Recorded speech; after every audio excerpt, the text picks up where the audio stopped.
Former Pentagon officials are voicing their concerns about this Signal app controversy. Earlier, I spoke with a former Pentagon press secretary, that's Sabrina Singh. After reviewing the leaked messages, she told me that an independent investigation likely needs to be launched immediately. You automatically need to have the Inspector General of the Department of Defense launch an independent investigation into the secretary, into these text threads, into this texting, chain, to figure out what happened, and to determine rightfully that classified information was in fact typed out and put in this text message. So I think that's the first thing. The second thing is it's going to be painful, but you have to work with Congress and you have to let Congress also investigate. CBS News senior national security correspondent Charlie D'Agata joins us now from the Pentagon. Charlie, there are some on Capitol Hill now calling for an independent investigation into how this all happened. The Pentagon has had a full 24 hours to digest all of it. How much more pressure is on the Secretary of Defense today, despite the administration's efforts to deflect? Yeah, Errol, as Sabrina said, and I've been in touch with her throughout this whole debacle myself, looking for some sort of insight for that. And she mentioned the Inspector General. We don't have an Inspector General at the moment. So that would be step one, right? So it needs to be an internal investigation as to exactly what happened. It's not hard to see what happened and exactly the conversations that took place, as it was just said by our colleague. It's pretty plainly stated. This is a conversation. It wasn't an investigation. It wasn't a leak. It was clear. And nobody, by the way, has pushed back on that because they can't, because it's very clear. It's there in black and white, as Ed said. So from that point on, now there will be political pressure. And that's why I think we have to see over the next couple of days what goes on here. Because quite frankly speaking, the people in this building follow orders, right? Under the Constitution, but they follow orders because there is a rank and file system here.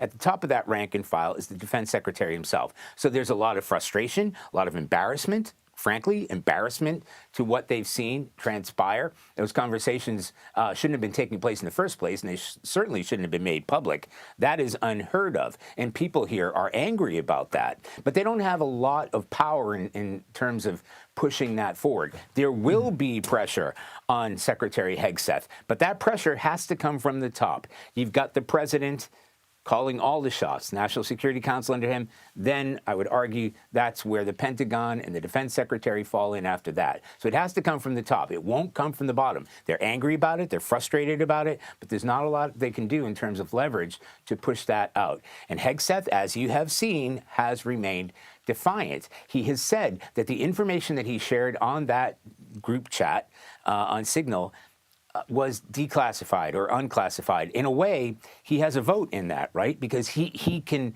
determine, there are certain parameters in place, but he can determine what he deems as classified and unclassified information and the way that he shares it. So yes, there'll be a lot of heat on him, but President Trump is in a weird conundrum. He, as we all know, he's a loyalist to a certain degree. I mean, during the last Trump administration, he went through 5 defense secretaries over the course of like 2 months. So this is a disposable position.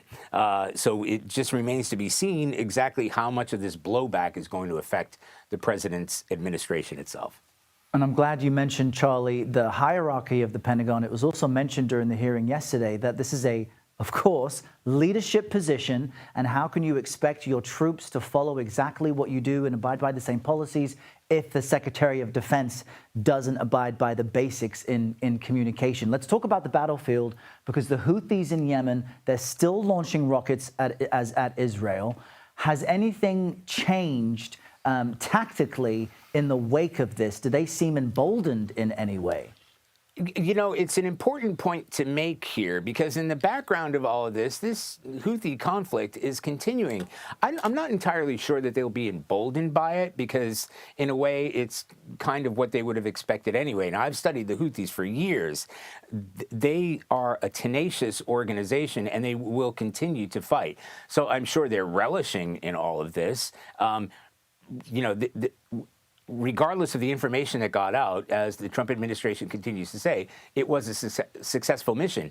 I also need to point out, not only are the Houthis firing back and trying to strike Israel, this new phase of the conflict that began a week ago last Saturday is continuing. The United States hasn't pressed pause in any way, shape, or form on their attacks on the Houthis, whether this is a sort of a leak or a national security leak, or whether it had any kind of impact on the conflict or the pace or the tempo of the fighting itself. Absolutely not. Every single day, they're still launching the F-18s. They're still launching these cruise missiles. They're still launching these drones to fight and attack Houthi targets. That has not slowed down at all, even in the wake of what's happened.